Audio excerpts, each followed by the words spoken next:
السلام عليكم ورحمة الله وبركاته. أحبة المشاهدين الكرام، سيدات وسادة، حياكم الله مرة أخرى. إن شاء الله هذا الدرس أو تكملة للدرس اللي راح السابق عن البخور المعطر، البخور اللي سويت لكم المرة اللي فاتت، المعطر أو المسقى، والذي حنسوي إن شاء الله اللي هو بالبخور نفس شكل البخور العدني أو بالطريقة العدنية، ولكن بالنكهة أو الطلب العماني، بالنكهة العمانية أو بالطريقة العمانية أو بالطلب العماني. كيف يكون بالطلب العماني؟ عندنا هذا هو طبعا البخور نفس الطريقة العدنية المعروفة. هذا هو مكونات البخور العدني، ولكن بالطريقة العمانية أو بالطلب العماني يكون مفرق. يعني نفس هذا البخور يكون مفرق، نفس هذا البخور يكون مفرق زي كذا بالضبط.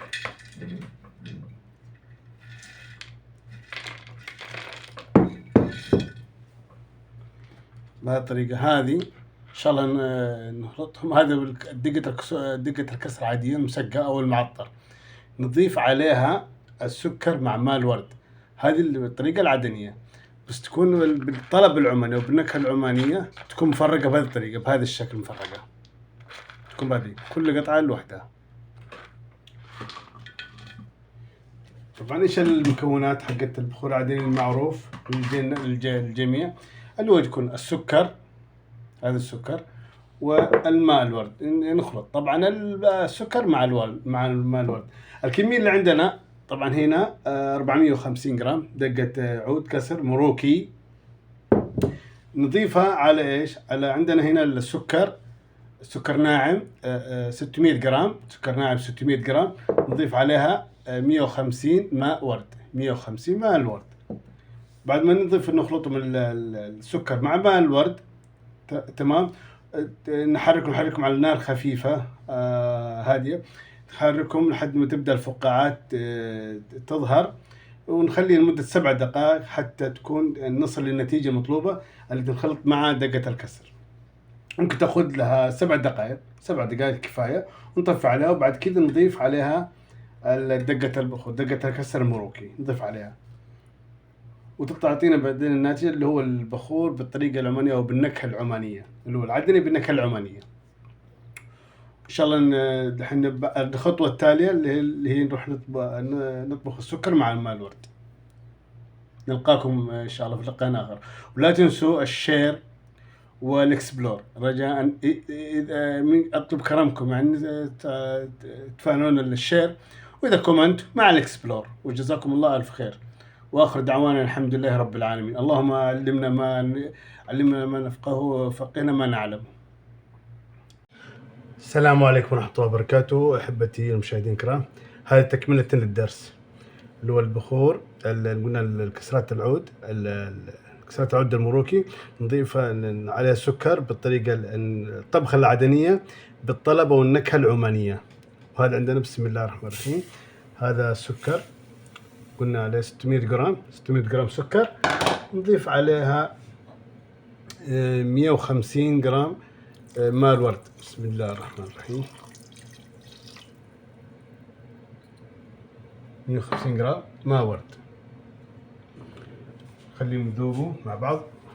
طبعا نولع تحت من النار، نار خفيفة لا تكون عالية، خفيفة مناسبة حتى تذوب. طبعا نترك نحن السكر مع الماء يندمج مع بعض. وقت ما تبدأ بالغليان، وتظهر لنا الفقاعات، نتركها مدة 7 دقائق. 7 دقائق إن شاء الله تكون كافية. بعد 7 دقائق نضيف عليها دقة الكسر المروكي، دقة الكسر المروكي المعطرة، نضاف عليه العطر سابقا، ضفنا عليه العطر. دقائق ونرجع لكم.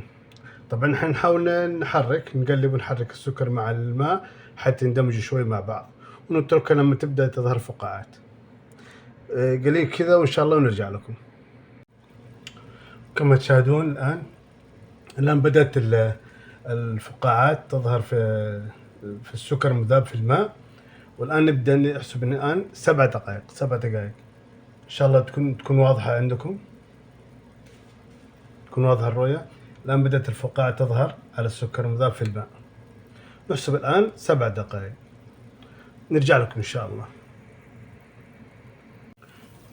زي انتم ما ملاحظين هنا كذا الفقاعات ظهرت حق السكر ممزوج مخلوط مع المويه. هنا نشوف ان شاء الله واضحه عندكم. نبدا حركه خفيف خفيف، حركه خفيف خفيف حتى يعني نخلط المويه مع السكر تمام التمام، وتكون عندنا الماده اللازمه والجاهزه. نصب عليها اللي تتماسك مع البخور، نصب عليها دقة الكسر المروكي والمعطرة وتتماسك فيها. نخلط نحركها شوية شوية. الآن انتهت الآن 7 دقائق. الآن نضيف عليها، طبعا نطفي النار تكون خفيفة عليها. الآن نضيف عليها دقة العود المروكي المعطرة. نضيف عليها دقة العود المروكي المعطرة. بسم الله الرحمن الرحيم. كسر البخور المعطر. بسم الله الرحمن الرحيم.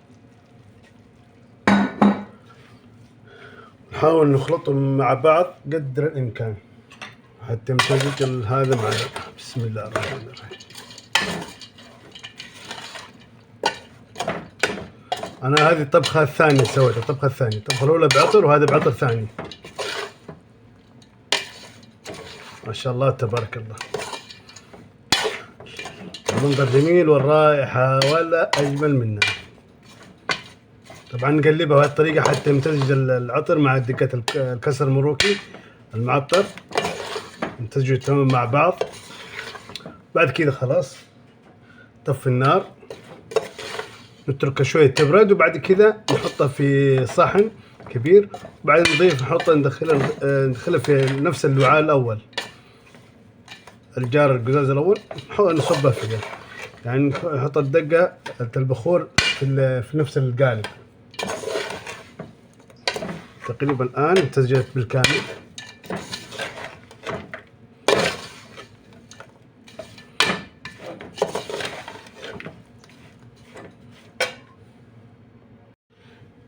طبعا بعد ما حطينا دقة الكسر المروكي المعطرة وخلطناها بالسكر والماء، نقدر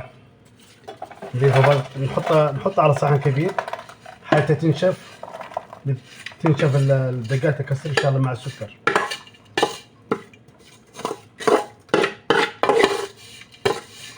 نتركها فترة حتى تبرد حرارتها.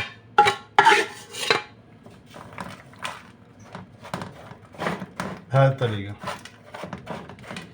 بس تنشف وتبرد حيكون منظرها جميل ما شاء الله، بخور جاهز للتعطير.